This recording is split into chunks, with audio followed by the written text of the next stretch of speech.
noticed, even though I've been in one environment when it comes to teaching, what you want to call it, Title One. Yeah.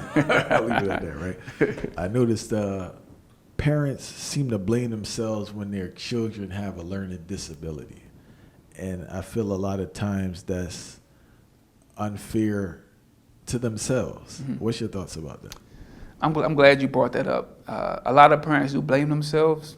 However, you know, with learning disabilities, a lot of them are neurological, brain-based, which means that a parent can't necessarily give a child a learning disability. So sometimes that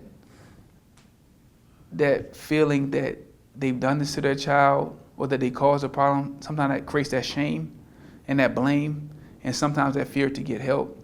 There was one parent who it was a father who was bawling in the IEP meeting because his son had dyslexia, you know, and he had it growing up, and he felt like it was his fault that his son struggled, you know, when it wasn't.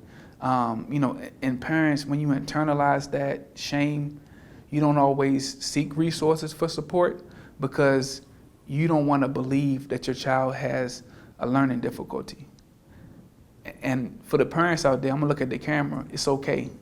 If your child has a learning difficulty, it's okay. It's not your fault.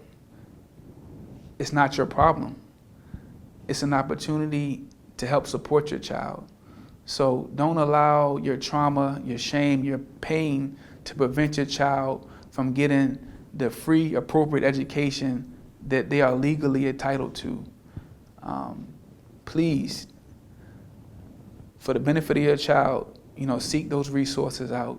If a teacher expresses to you that your child has some challenges, don't attack the teacher. Listen, process it, you know, and address it if it needs to be addressed. But don't allow your internal shame, your internal pain, your internal trauma to prevent you from providing that support. Because that's when we talked about earlier, that's when you see kids graduate high school without being able to read, you know, because a parent didn't want them in a special education class, maybe because they were in a special education class and they know what it's like. However, in 2023, special education is much different than 1983 special education, even 2003 special education services. I think kids now are a lot more tolerant of differences. They seem much more chill, bro. They're much more chill. They don't like pay them any mind. Right. They don't. And those inclusion, they don't pay the kids any mind, because I think kids are a lot more understanding and empathetic than adults are. But I think kids too, when kids were ignorant and didn't know, we used to send the kids to that special education room, and I know because they put me in that room, you didn't really know. What you don't know and you don't understand, you fill in the blanks with your own mind. My book, Nelson Beats the Odds, I had a kid, he wasn't even in special education, but he, at the end of my presentation, he thanked me. He was like, every single school needs to have your book. He was like, I'm not in special education, but I appreciated learning about what those kids go through. And I think every kid in special education, you know, should have your book. And Kwame Alexander, who's a children's book author, who's very successful, and me and him are friends now, but when I first started writing, I saw him at a conference, and I asked him, I said, what advice do you have for a young author writing a book?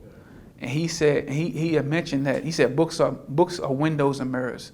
He said, books are windows because when you read a book, you see into the life of someone else, whether it's a fictional character or a real character. But as mirrors, you can read a book and see your exact experience in that book, and it's educational, fulfilling. But providing kids with a book where they can see their reflection, but also a book that can educate kids who don't have disabilities, it sort of, you know, accomplishes two goals.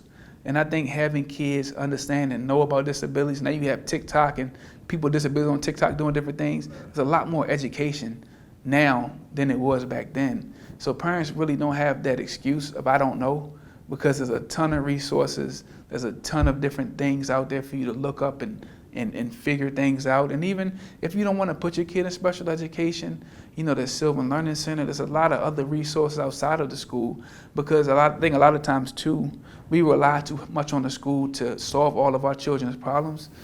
Now with all the resources, I've seen someone build a house off of YouTube. So if somebody can build a house on YouTube, you can educate your child based on the resources that are available for you. It's not going to be easy. You know, it's gonna be challenging. And you know, and some parents have kids who have different levels of disabilities, and some disabilities are much more intense than others. But there are resources available. There's parents like you all over the world. Finding a support group is good. But you know, again, education is important, and parents, please, please, please, please, if you don't listen to anything I say today, do not blame yourself. It's not your fault. However, you do have access to resources, and it is your responsibility to provide your child with the resources they need to succeed.